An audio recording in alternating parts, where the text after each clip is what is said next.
Hola, bienvenido a la Iglesia Cristiana Hispano-Suiza. En unos momentos empezará la emisión en vivo. Por favor, prepara los siguientes materiales. Ten tu Biblia a la mano. Recuerda que si estás usando tu teléfono portátil, no tendrás oportunidad de buscar los textos bíblicos en el mismo dispositivo. Ten siempre preparado un cuaderno de apuntes. Te servirá para tomar notas o citas bíblicas que después puedes volver a revisar. Lápices de colores te permitirán marcar o resaltar algún versículo bíblico que te llame la atención. Que Dios te bendiga. Bienvenidos a este nuevo estudio que empezamos de la epístola a los Colosenses. Permítanme pedir la dirección de Dios sobre su palabra. Señor, gracias por este tiempo que vamos a estudiar tu palabra. Ten misericordia de nosotros. Guíanos, Señor, en cuanto a ello y permite que tu Espíritu Santo nos guíe a toda verdad. Gracias en el nombre de Jesús. Amén y amén. Abran sus Biblias, por favor, en el libro de los Colosenses. Epístola a los Colosenses. Los habitantes de la ciudad de Colosas, una ciudad de Asia Menor, actualmente Turquía. Como ustedes saben, el apóstol Pablo era un turco que nació en la ciudad de Tarso y evangelizó muchas iglesias en la zona de Turquía. Inclusive las iglesias de Apocalipsis, las 7 iglesias de Apocalipsis son iglesias actualmente en Turquía. Tuve la oportunidad, el privilegio de poder visitar la iglesia de Éfeso y estar en la ciudad de Esmirna, viendo todas estas iglesias que fueron sembradas por el apóstol Pablo, a las cuales el apóstol Juan les escribió sus cartas en Apocalipsis. Y es una pena que la mayoría de Turquía, donde fue predicado el evangelio, hoy en día tenga mayoría musulmana. ¿Y por qué? Por el mal testimonio de la iglesia en el pasado. La iglesia oficial, la iglesia del Estado, la iglesia que aprovechó de su estado, de su poder para enriquecerse y asesinar gente, pues terminó pasando factura y años después, toda esa zona que fue evangelizada por el apóstol Pablo, hoy en día es prácticamente de mayoría musulmana. Esto es lo que pasa cuando la iglesia no cumple su papel. Entonces, esta carta fue escrita por el apóstol Pablo en el año 62 después de Cristo. Como ustedes recuerdan, el apóstol Pablo hizo 3 viajes misioneros y en el 4º viaje llega a Jerusalén, donde los judíos lo acusan de estar rebelando a la gente en contra de los judíos. Tienen que tomarlo preso y por último Pablo apela a Roma y es llevado a Roma para ser juzgado. Cuando llega a Roma tiene prisión domiciliaria por cerca de 2 años y en ese tiempo es cuando Pablo escribe esta carta. Luego Pablo va a salir libre. Algunos van a pensar que van a decir que viajó a España a sembrar la palabra en España y luego cuando regresa a Roma se encuentra con este personaje Nerón y que bueno lo toman preso otra vez a Pablo y ahí es cuando él fallece, cuando Pablo lo decapitan por ser ciudadano romano, no lo meten al foso de los leones, sino que lo decapitan. Pero en sus primeros 2 años de cárcel domiciliaria, Pablo escribe esta carta a los colosenses. Pablo estaba preso, lo menciona en su carta. En el capítulo 4 de Colosenses. Ya les he dicho, mantengan su Biblia abierta en Colosenses. En el capítulo 4, el versículo 3, dice, orando también al mismo tiempo por nosotros, para que el Señor nos abra puerta para la palabra, a fin de dar a conocer el misterio de Cristo, por el cual también estoy preso. Entonces aquí Pablo les está diciendo que está preso, ¿no? Versículo 10 dice, Aristarco, mi compañero de prisiones, os saluda. Tenían preso no solamente a Pablo, sino también a Aristarco. Y en el versículo 18 dice, la salutación de mi propia mano, de Pablo, acordaos de mis prisiones.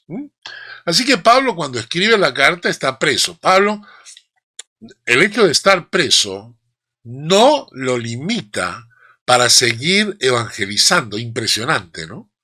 Muchos de nosotros estaríamos presos, estaríamos deprimidos, llorando, preguntándole a Dios, ¿por qué, Señor? ¿Por qué a mí? ¿Por qué me pasa si yo predico tu palabra? ¿Por qué estoy en la cárcel? Bueno, Pablo aprovechaba su tiempo en la cárcel para escribir estas cartas de exhortación a las diferentes ciudades a donde mandó cartas, a los filipenses, a los gálatas, a los efesios, a los colosenses, a los tesalonicenses, a todo el mundo le mandaba carta a Pablo estando preso. Aprovechaba sus prisiones para seguir sirviendo al Señor. Que nos enseñe eso a nosotros. No importa la situación, aunque estemos en cama o estemos enfermos, siempre podemos seguir sirviendo al Señor. Ahora, Pablo no estuvo en Colosas. Interesante, ¿no? Pablo no sembró la iglesia de Colosas. Leemos en Colosenses capítulo 2, versículo 1, porque quiero que sepáis cuán gran lucha sostengo por vosotros y por los que están en la Odisea y por todos los que nunca han visto mi rostro. Es correcto, cuando uno estudia el libro de los Hechos de los Apóstoles, donde se mencionan los 3 viajes misioneros del apóstol Pablo, no aparece la iglesia o la ciudad de Colosas en el viaje. Entonces, Pablo nunca pasó por la ciudad de Colosas y no sembró la iglesia de Colosas. Entonces, ¿cómo fue que les escribe una carta? Porque habían compañeros de viaje de Pablo que eran colosenses. Entre ellos, por ejemplo, Epafras era uno, Tíquico, Onésimo, Filemón. Ellos estaban en contacto con la iglesia de Colosas. Es más, muchos consideran que es Epafras el que verdaderamente sembró la iglesia de los colosenses. Porque Pablo, en el capítulo 1, el versículo 7, le dice, Colosenses 1:7, dice, como lo habéis aprendido de Epafras, nuestro consiervo amado, que es un fiel ministro de Cristo para vosotros. Entonces Pablo menciona que es Epafras, entre otros, probablemente entre un equipo, que es Epafras y otros más, que sembraron la iglesia de los colosenses, la iglesia en Colosas. Ahora, naturalmente, debemos saber que en ese tiempo no existía el WhatsApp, ¿no? Tampoco había el correo electrónico. Ni siquiera había un correo postal normal como para mandar una carta. Entonces, ¿cómo llegó la carta a los colosenses? En el mismo pasaje Colosenses, capítulo 4, versículo 7, Colosenses 4, 7 dice, todo lo que a mí se refiere os lo hará saber Tíquico, amado hermano y fiel ministro y consiervo en el Señor, el cual he enviado a vosotros para esto mismo, para que conozcan lo que a vosotros se refiere y conforte vuestros corazones, con Onésimo, amado y fiel hermano, que es uno de vosotros. ¿Notan? Que es uno de vosotros, y todo lo que acá pasa os lo harán saber. Entonces Tíquico es enviado con la carta, acompañándose Onésimo, que era un colosense. Entonces ellos son los emisarios que llevaron la carta a los colosenses. En realidad llevaron más cartas. Pablo escribió varias cartas. No era tampoco como hoy en día que puedes tomar el avión y vas y vienes en un par de horas. Entonces Pablo escribió varias cartas, por ejemplo, a los tesalonicenses, a los filipenses, a los gálatas, a los efesios, y entonces Tíquico y Onésimo llevaban estas cartas y las distribuían entre las iglesias. ¿Ok? Así que Pablo no sembró la iglesia colosense, probablemente fue Epafras. La carta la llevaron Tíquico y Onésimo, fue escrita por el año 62. ¿Cuál fue el problema? Hay algo acá que debemos entender. Desde que la iglesia se inició, el diablo siempre ha querido meterse en la iglesia para distorsionar el evangelio. Si leemos Gálatas, por ejemplo, encontramos que en Gálatas aparecen unos personajes supuestamente creyentes, judíos, que trataron de que la iglesia de los Gálatas judaizara. Es decir, que la iglesia de los Gálatas, que era una iglesia gentil, no hebrea, no judía, una iglesia gentil, comenzara a practicar las costumbres judías. Estos hombres querían que ellos celebraran las fiestas judías, ellos querían que estos hombres se circuncidaran, que no comieran cerdo, ellos querían que estos cristianos se parecieran mucho a los judíos. Habiendo empezado por la gracia, querían volverlos a sujetar a la ley. Pablo va a tener una discusión muy fuerte con esta gente. Nosotros respetamos a los judíos mesiánicos actuales que, siendo judíos, han escuchado el evangelio y se han convertido a Jesucristo, y hoy celebran su fe naturalmente con su música y sus costumbres hebreas, porque ellos son hebreos. Pero nosotros no, nosotros somos gentiles. Y entonces es un absurdo judaizar. ¿Por qué? Porque estamos tratando de volver a la ley cuando el Señor nos liberó de la ley. Pero hay muchas iglesias que están vendiendo esta idea como si fuera bíblica. Y asimismo, como la iglesia de los Gálatas tuvo que enfrentar el problema de los judaizantes, la iglesia de los colosenses tiene dos problemas graves. Hay gente que se está metiendo a la iglesia, obviamente motivados por el diablo, obvio, ¿no? Pero hay dos tipos de, unas personas que están metiéndose en la iglesia de los colosenses con un objetivo: distorsionar la fe. ¿Por medio de qué? Un grupo querían mezclar el ascetismo con la fe cristiana. Les voy a explicar qué cosa es el ascetismo. El ascetismo es una corriente filosófica, ya existía antes de Cristo, O sea, no es que apareció con los cristianos, ya existía antes de Cristo, que era una corriente filosófica donde castigar el cuerpo elevaba el espíritu. Es decir, si tú castigabas el cuerpo, restringías el cuerpo, hacías que el cuerpo sufriera, entonces ellos pensaban que tu espíritu se elevaba. Bajabas la carne, subías el espíritu. Entonces ellos se llenaban de prohibiciones, castigaban el cuerpo de diferentes maneras, porque pensaban que de esa manera estaban elevando su espíritu para encontrarse con Dios. Algunos de ellos, por ejemplo, practicaban alimentarse 1 o 2 veces por semana. Imagínense eso, 1 o 2 veces por semana. ¿Por qué? Porque había que quitarle al cuerpo el placer de la comida. Muchos de ellos se iban a vivir a torres o se metían en unas cuevas para quitarle al cuerpo el placer de una cama.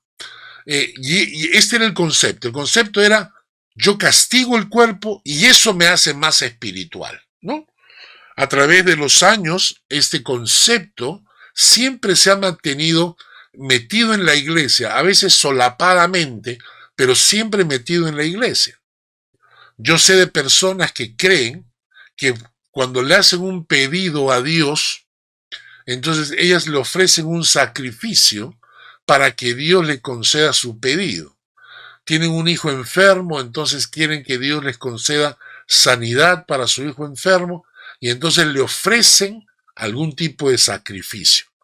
Sé de personas que han caminado kilómetros de rodillas como una forma de sacrificarse delante de Dios. Al término, después de haber caminado 1 kilómetro, imagínense, esas rodillas están completamente destrozadas, ensangrentadas, y la gente cree que haciendo ese tipo de sacrificios, de prohibirse de ciertas cosas también, entonces alcanzaban el favor de Dios. Estos son los ascetas, el ascetismo. Yo conozco gente, o sea, a mí, yo entiendo que el ayuno es bíblico y el ayuno te permite dedicarle a Dios el tiempo que dedicas a la comida.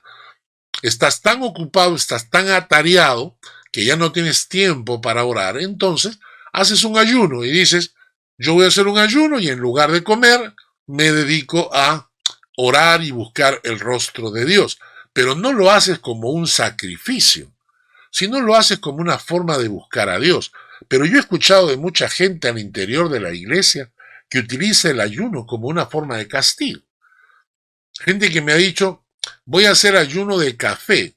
O sea, son cafeinómanos, o sea, son gente adicta al café. Entonces dicen, voy a sacrificarme, voy a prohibirle a mi cuerpo tomar café, porque de esa manera va a buscar el rostro de Dios. Y hermanos, así no funciona la cosa, porque Dios no se agrada en el sufrimiento de sus hijos. Dios no disfruta cuando ve que sus hijos están sufriendo.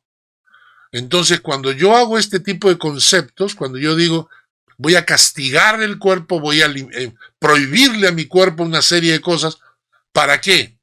Para agradar a Dios y que Dios me conceda las peticiones. En realidad eso no es cristianismo, eso es ascetismo. Ascetismo. Y Pablo lo menciona en la carta, en Colosenses, en el capítulo 2, versículos 16 y 17. Colosenses capítulo 2, versículos 16 y 17.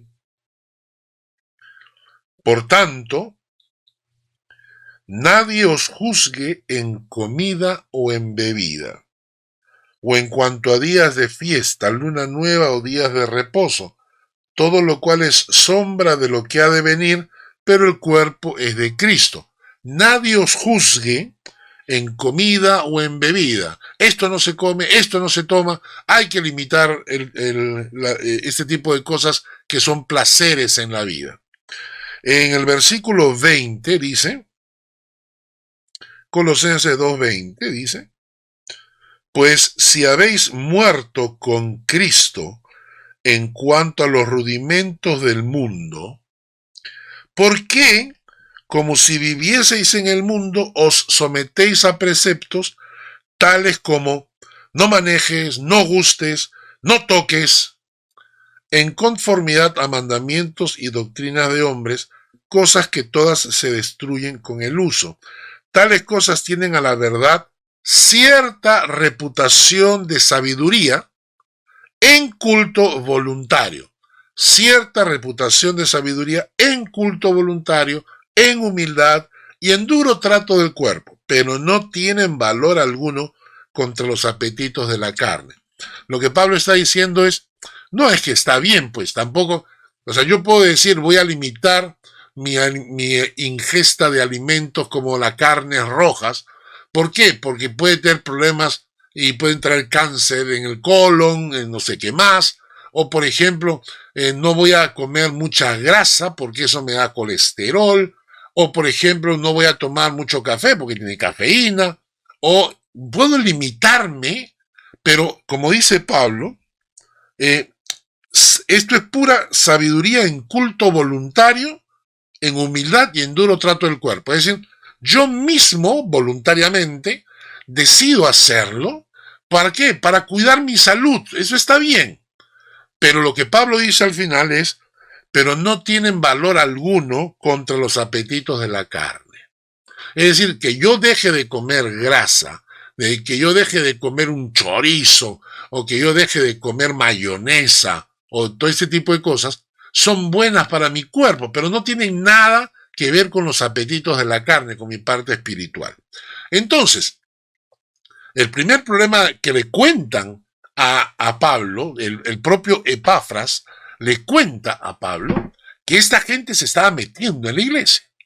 Estos ascetas se estaban metiendo en la iglesia y querían convertir el evangelio y mezclarlo, mezclar costumbres y corrientes filosóficas paganas, mezclarlas con el evangelio de Jesucristo. Y por eso Pablo les escribe la carta. En Colosenses 2:18 descubrimos que había un segundo grupo de personas. Colosenses 2:18 dice: nadie os prive de vuestro premio, afectando humildad y culto a los ángeles, entremetiéndose en lo que no ha visto, vanamente hinchado por su propia mente carnal. A ver, ¿qué eran estas personas? Eran personas, primero dice, afectando humildad, es decir, que decían que eran muy humildes, etcétera, y en realidad eran muy soberbios, ¿no? Culto a los ángeles, o sea, estaban metiéndose en cuestiones espiritistas, ¿no? Cosas ocultas, espirituales, ¿no? Cosas que, dice Pablo, no han visto, entremetiéndose en lo que no han visto, ¿no? Hinchados por su propia mente carnal. Eran como unos chamanes espirituales que estaban tratando de instruir a la iglesia sobre cosas que ellos nunca habían visto, el mundo de los espíritus.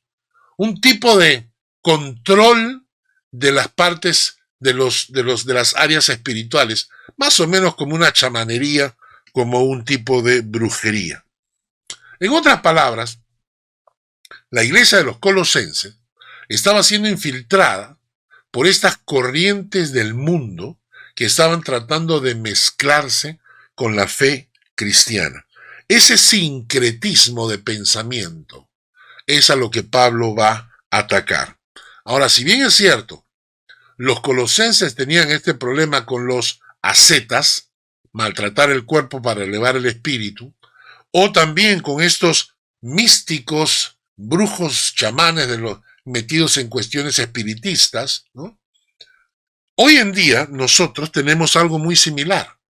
Es decir, hoy en día las iglesias están siendo infiltradas por mucho pensamiento pagano, mucho pensamiento del mundo, que lejos deja de ser el evangelio de Cristo. Por ejemplo, en las iglesias se está metiendo mucho algo que parece más una brujería. La guerra espiritual es una cosa así como brujería espiritual, porque creen que por medio de ciertos rituales y prácticas ellos van a poder controlar el mundo de los espíritus. Vamos a atar al diablo. Parece que el diablo se desata cada rato porque tienen que volverlo a atar. Y van y dan vueltas alrededor de los estadios donde va a haber un concierto de rock para atar al diablo, para impedir las huestes de maldad. Y entonces esto me parece más un tipo de brujería que palabra de Dios. La confesión positiva, eso de que tú puedes, tú eres el dueño de ti mismo, conquista el mundo, se está metiendo en la iglesia. Cuando la gente te dice, nunca digas que estás enfermo, tú tienes control sobre las enfermedades porque Dios te ha dado el poder. Eso también es meter las cosas del mundo a la iglesia. La teología de la codicia, o la conocen como la teología de la prosperidad. donde te hacen creer que el fin del creyente es ser rico. O sea, lo material se convierte en lo primordial en la fe de esa gente. Por último, hoy en día la comunidad LGTB, que se ha metido en todas partes y se ha infiltrado terriblemente al interior de algunas iglesias que ya dejaron de ser iglesias cristianas para convertirse en instrumentos de maldad en manos del diablo. Y diáconos y pastoras y pastores homosexuales y pastoras lesbianas y toda esta gente que se ha metido a la iglesia para distorsionar el evangelio. Entonces, lo que ocurría en la época de los colosenses no ha dejado de pasar, sino que ha cambiado. Primero fueron los gálatas con el judaísmo, luego los colosenses con el agnosticismo, con el espiritismo. Hoy en día nuevamente la iglesia se ve atacada por todas estas falsas doctrinas que quieren mezclarse con la fe, porque no se mantienen aparte, sino que ahora quieren sincretizar, quieren un sincretismo, quieren convertir esos conceptos paganos como si fueran conceptos cristianos. Utilizan algunos textos bíblicos, los tuercen, los malinterpretan y para respaldar sus herejías. Bien, entonces de esta manera hemos entendido qué es lo que estaba pasando en la iglesia de los colosenses y la carta que Pablo les va a escribir. Ahora, ¿cómo enfrenta Pablo este problema? ¿Cómo la carta de los colosenses, cómo enfrenta este problema el apóstol Pablo? De dos maneras. La primera, lo que Pablo va a tratar de demostrarles a los colosenses es que es Cristo y la supremacía de Cristo sobre absolutamente todo y la total suficiencia de su obra en la cruz. Es decir, lo primero que va a hacer Pablo para enfrentar estas herejías es mostrarles que Cristo es lo único que necesitamos. Que Cristo es soberano, es supremo sobre todos y que su obra en la cruz es suficiente. Que yo no soy mejor cristiano por comer o dejar de comer. Que yo no soy mejor cristiano porque si hago o no hago, sino que yo soy mejor cristiano cuando el Espíritu Santo me va transformando el corazón. O sea, puede haber un cristiano que no coma cerdo y eso no lo hace mejor a otro que sí come. Porque no es la comida o la bebida lo que hace al Hijo de Dios, sino la santidad, el camino de santidad. Eso es lo que hace al Hijo de Dios un hombre que agrada al Padre. Y entonces lo primero que va a hacer Pablo, va a hacer eso. Va a demostrarles la supremacía de Cristo. ¿Y por qué? Porque las religiones en el mundo son un conjunto de pensamientos y filosofías que no dependen de su fundador. O sea, las filosofías, tú quitas al fundador y la filosofía continúa. Muchas religiones tú quitas al fundador y la religión continúa. Pero en el cristianismo no puedes. Porque cuando tú quitas a Cristo del cristianismo, le estás arrancando el corazón. La fe cristiana no es una cuestión de normas morales, mandamientos, prohibiciones. No. La fe cristiana tiene como corazón central a Cristo. Naturalmente que Cristo va a producir en nosotros el cambio en nuestra conducta, en nuestra moral, en nuestra forma de enfrentar la vida. Pero la fe cristiana no es primordialmente una cuestión moral. La fe cristiana es primordialmente una relación personal con Jesucristo. Y todo esto se demuestra con las frases que Jesucristo dijo. Miren ustedes en la pantalla lo que Jesucristo nos dijo. Lo hemos estudiado a fondo cuando estudiamos el Evangelio de Juan, que terminamos de enseñar la semana pasada. Y de paso les invito a visitar nuestra página en el Facebook o en el YouTube. Ahí van a encontrar 103 estudios, videos sobre el Evangelio de Juan. Y cuando estudiamos el Evangelio de Juan, les mostré este cuadro que ustedes están viendo, que son frases de Jesús. Jesús dice en el capítulo 6, versículo 35 del Evangelio de Juan, yo soy el pan de vida. Yo soy. No habla de su evangelio, ni de su mensaje, ni de sus palabras. Dice que Él es el pan de vida. En el capítulo 8, el versículo 12 dice, yo soy la luz del mundo. Yo soy la luz del mundo. Él no dice que Él viene a traer una luz o que su palabra es la luz. No, Él dice que Él es la luz del mundo. En el capítulo 8, el versículo 58, nos dice que Él es eterno. Antes que Abraham fuese, yo soy, yo ya estaba. Capítulo 10, versículos 7 y 9, yo soy la puerta. Capítulo 10, versículos 10 y 11, yo soy el buen pastor. 11:25, yo soy la resurrección y la vida. 14:6, yo soy el camino, la verdad y la vida. Nadie viene al Padre sino por mí. 15:1, yo soy la vid verdadera. ¿Qué nos quiere decir esto? Jesucristo está diciendo que Él es el corazón del Evangelio. Quitamos a Cristo del cristianismo y no nos queda evangelio. Nos quedan mandamientos, nos quedan una moral, pero no nos queda el evangelio.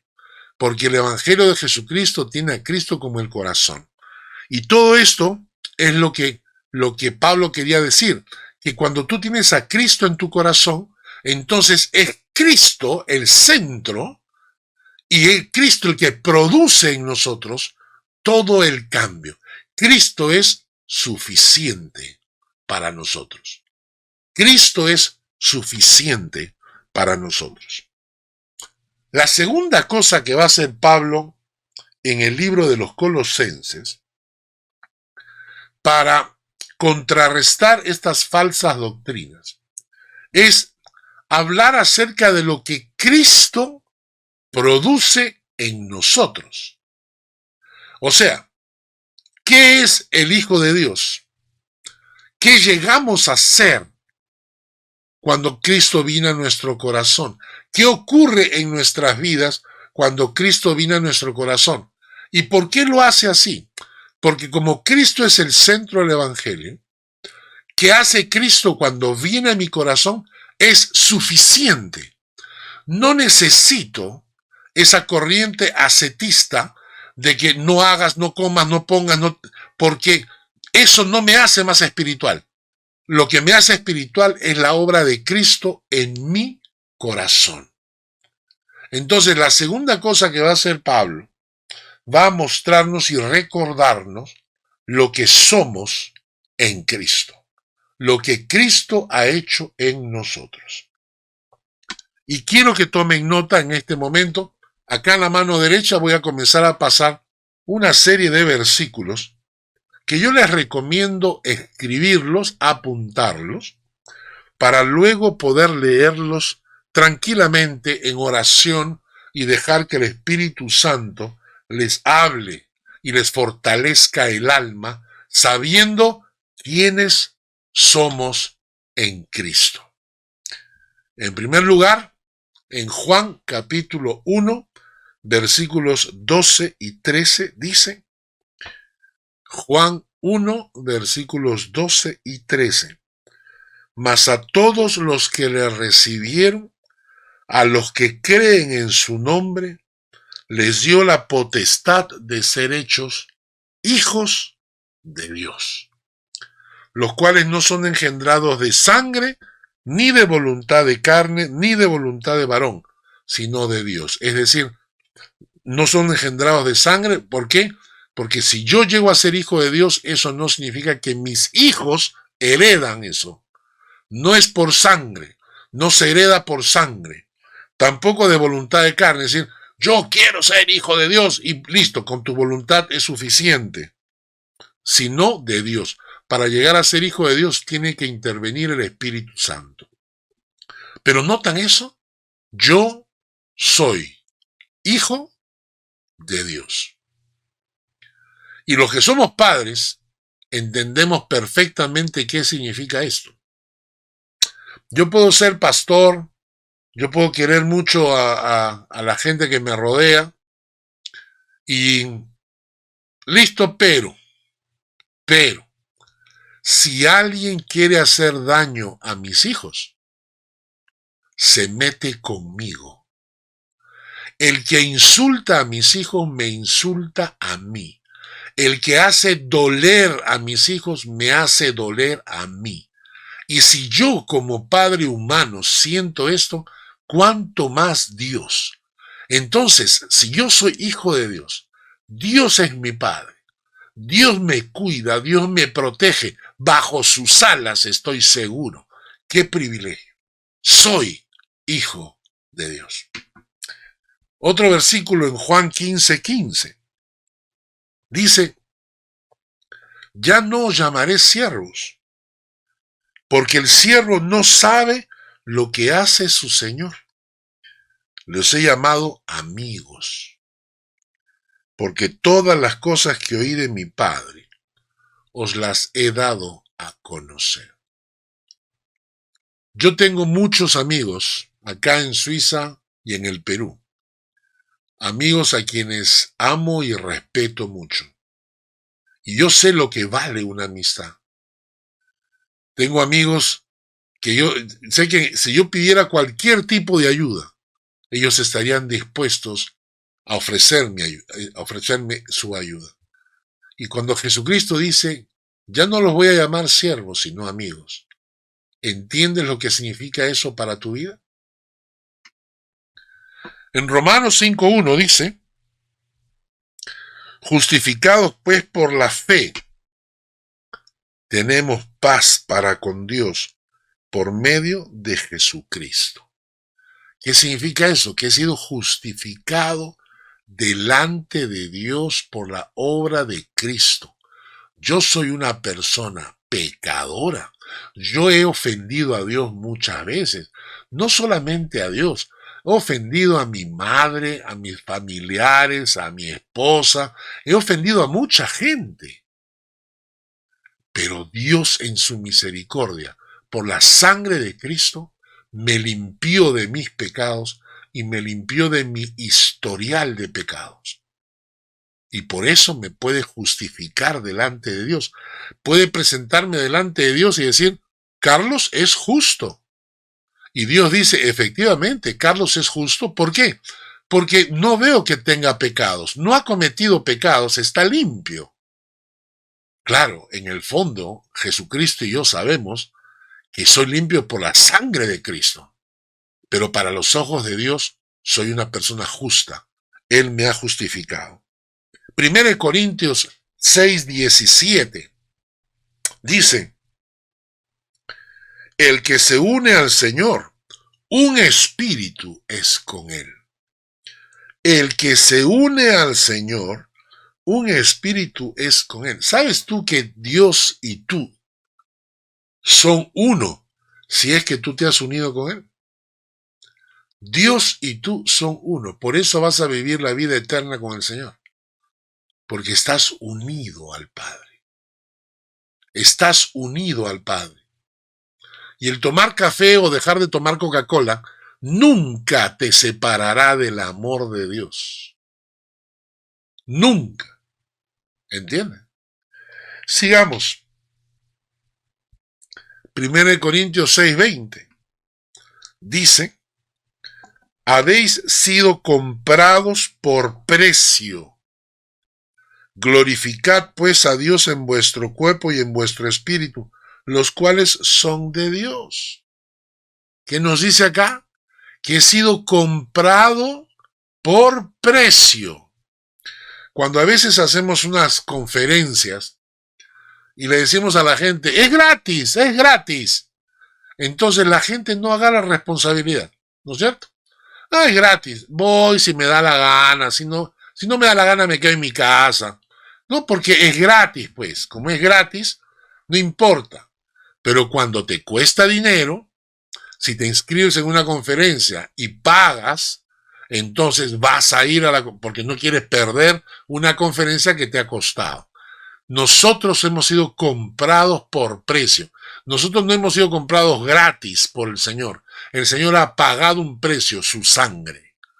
Y a Él le costó su sangre comprarte. Entonces, ¿entiendes cómo le perteneces y cómo cuida de ti?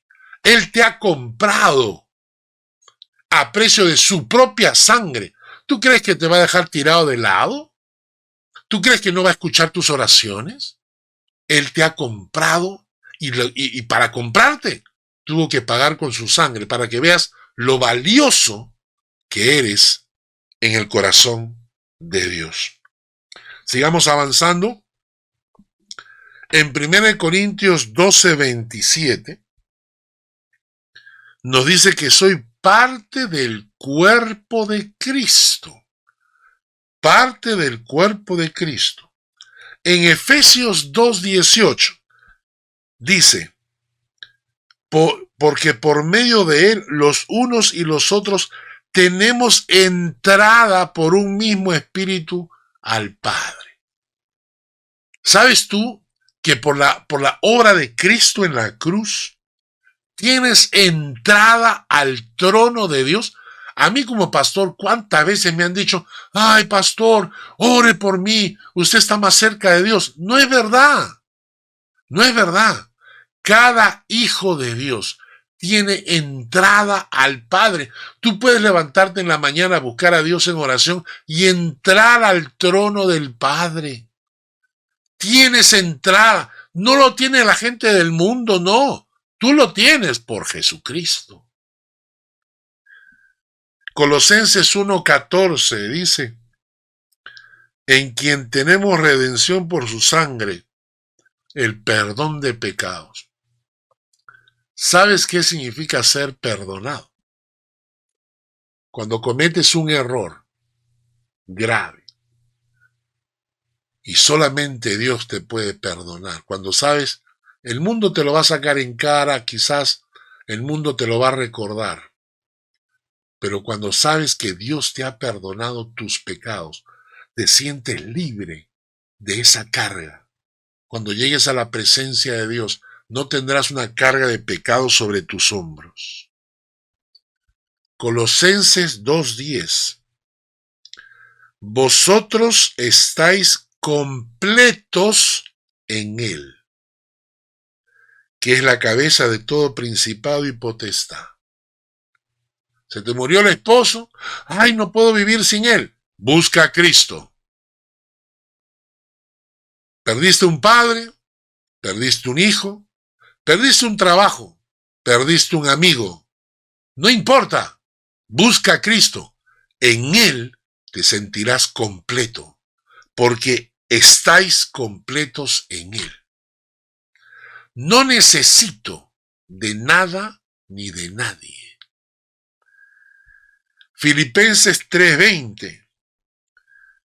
Mas nuestra ciudadanía está en los cielos, de donde también esperamos al Salvador, al Señor Jesucristo. Nosotros, que nacimos en Latinoamérica, yo nací en el Perú, llegué a Suiza de 42 años, y entonces cuando llegué a Suiza, nunca me había criado acá, no conocía bien el idioma, el dialecto, y bueno, era un país extraño. Pero luego, como tengo el pasaporte, puedo viajar. Y cuando presento el pasaporte suizo, ¡wow! Se abren las puertas. Se abren las puertas porque los suizos tienen fama, ¿no? De neutrales, pero también de ricos. Entonces, Yo no tengo un peso, pero no importa. La gente dice, si tiene pasaporte, este es suizo.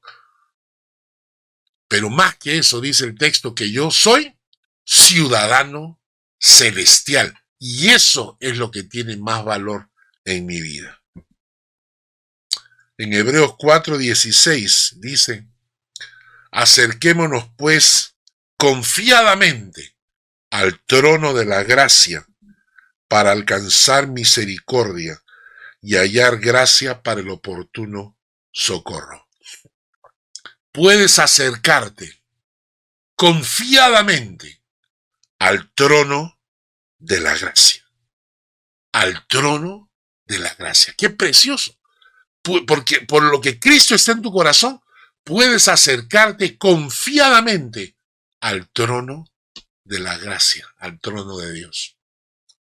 Rápidamente, solamente les voy a mencionar, apúntenlo, léanlo después porque ya se nos pasó el tiempo, pero en Primera de Juan 5:18 dicen que yo soy nacido de Dios y que el maligno no puede tocarme. Soy nacido de Dios y el maligno no puede tocarme. En Mateo 5:13 dice que yo soy la sal y la luz del mundo. En 1 Corintios 3, versículo 15 y 16, soy templo de Dios, dentro de mí mora el Espíritu Santo. Soy templo de Dios. En 2 Corintios 5, 18 dice que soy embajador y tengo como misión reconciliar al mundo con Dios. Soy embajador de Dios y mi misión es ser instrumento de reconciliación entre un mundo que se ha alejado de Dios con Dios el Padre. Y por último, en 2 Corintios 6:1 dice, yo soy colaborador de Dios en la obra de Dios. Efesios 2:10, soy la obra de Dios. Qué precioso. Saber, primero, quién es Cristo. Y en segundo lugar, quién soy yo en Cristo. ¿Quién soy yo? ¿Qué pasa en mi vida cuando Cristo viene a morar en mi corazón? Y estas dos ideas, ¿quién es Cristo y quién soy yo?, fueron las herramientas que Pablo usó para contrarrestar las falsas doctrinas que se estaban metiendo en la iglesia de los colosenses. Y también son las herramientas que Dios va a utilizar en tu vida para impedir que estas doctrinas del mundo que se están metiendo en la iglesia actualmente puedan llegar y deformar la fe en tu corazón. La próxima semana vamos a continuar con los primeros versículos y estudiaremos Colosenses, versículo por versículo, capítulo por capítulo, que el Señor nos guíe en su palabra. Permítanme terminar con una breve oración. Padre, gracias por lo que hemos aprendido. Ten misericordia de nosotros. Permítenos recordar quiénes somos y quién eres tú, para fortalecer nuestra fe. En el nombre de Jesús. Amén y amén. Que Dios les guarde y les bendiga. El Señor te bendiga y te guarde. El Señor haga resplandecer su rostro sobre ti y tenga de ti misericordia. El Señor alce sobre ti su rostro y ponga en ti paz.